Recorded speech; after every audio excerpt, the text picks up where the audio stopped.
New tonight, who represents you in Washington could soon change. State leaders met this week as they worked through the process of redrawing Ohio's congressional map.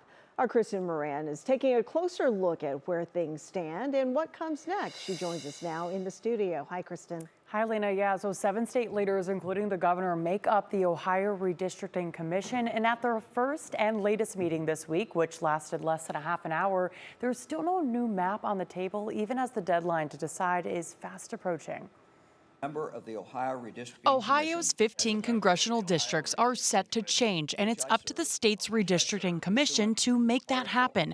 Democrats, part of the commission, including Senate Minority Leader Nickie introduced a new map in front of the members that they say is fair. It would create 7 districts leaning Democratic and 8 leaning Republican. We had no questions from the members of the commission, and then we adjourned. The quickness of that meeting, less than a half an hour, left Antonio concerned. Is it a slow walk, just ticking off days, or are we really going to engage in some kind of process in order to have a fair map? So far, Republicans haven't proposed a map. Representative Brian Stewart, a co-chair of the commission, says talks are still happening. Well, I think there's discussions ongoing and have been actually for frankly weeks between leadership of the Republican Party and leadership of the Democratic Party.